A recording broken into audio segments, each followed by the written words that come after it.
Next one is from Matthew Ince. And the subject is Roman Reigns versus Brock Lesnar one of the greatest feuds of all time? Maybe too soon to say, but I feel like right now Roman versus Brock is not only the best thing to happen to wrestling in a long, long time, but also one of the greatest feuds in wrestling history. Am I wrong? Plus, do you really think that Roman Reigns versus Brock will headline WrestleMania? Billy Body says The Rock versus Roman was canceled by WWE, but his track record on news stories is horrible lately. But if it was canceled, Lesnar versus Reigns is a likely main event, yes? I thought the Rock versus Roman had a window that they couldn't hit because of his Rock's movie schedule. I was assuming Rock is not. I mean, was Rock supposed to wrestle Roman in WrestleMania? Yeah, I thought he was. I thought he was taking off like the first quarter of the year to promote the XFL and wrestle. That's what the last report I heard. Now, when you say Bill Body's track record is bad, what are you referring to, Matthew? Oh, it's on news stories is horrible. Bad, bro. This is the thing. I don't like all these guys. You know, like the dirt sheet guys. Like when they post news and stuff for thing. Like you're trying to like I don't follow any. I don't read any of the dirt sheets or daily anything. Right. The only thing that I see on wrestling news that I would care about is when something pops up on my Twitter feed from one of the sites. Right. Right. But these people, like I went on like WrestleZone the other day and wrestling like Sportskeeda. Bro, it's fascinating what these people are just providing for content.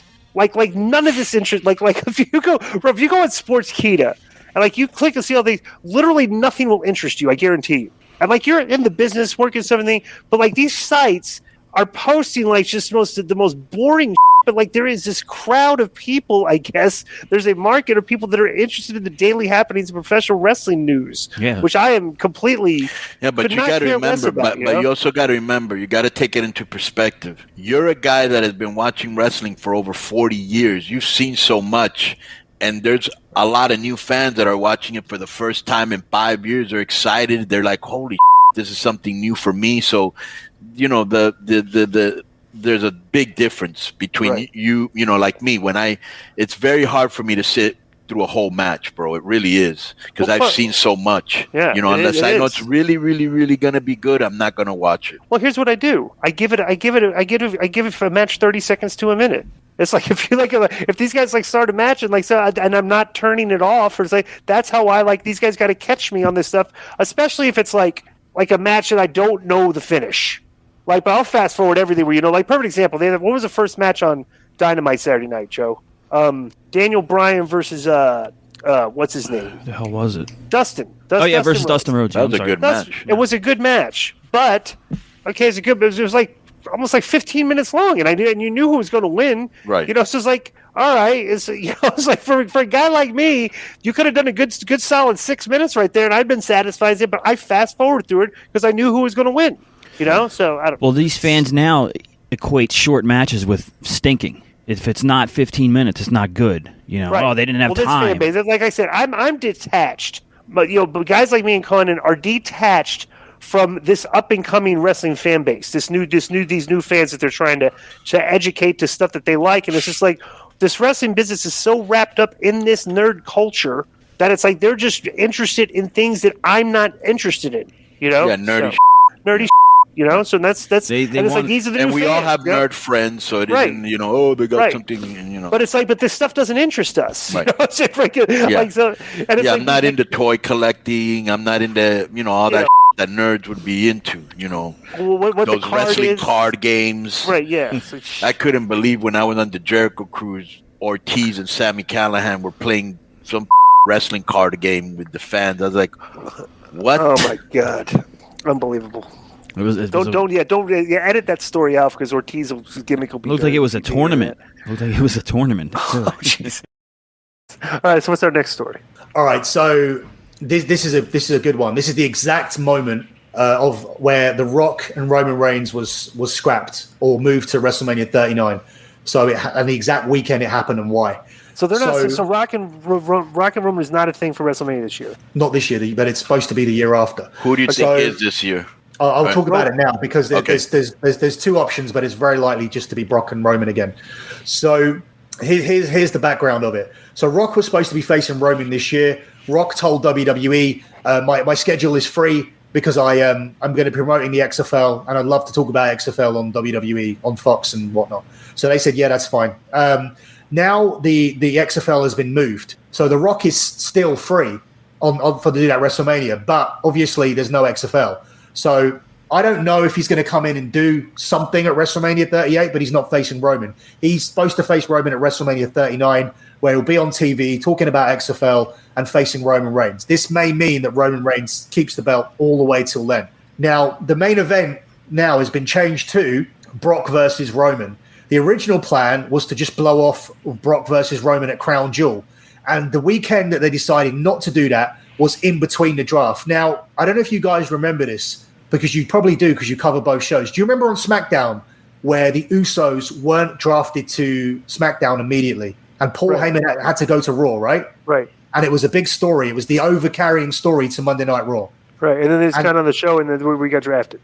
Yeah, that was it. That wasn't supposed to happen. That was changed because of the weekend. Now, over the weekend, they decided they had to get 2 matches out of Brock and Roman instead of just getting 1. When it was going to be 1, this is what's supposed to happen. The Usos are supposed to be drafted to Raw, right?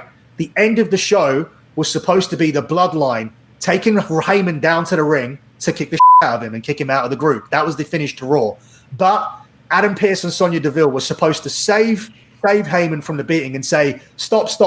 Don't do this to him. He's organized the trade.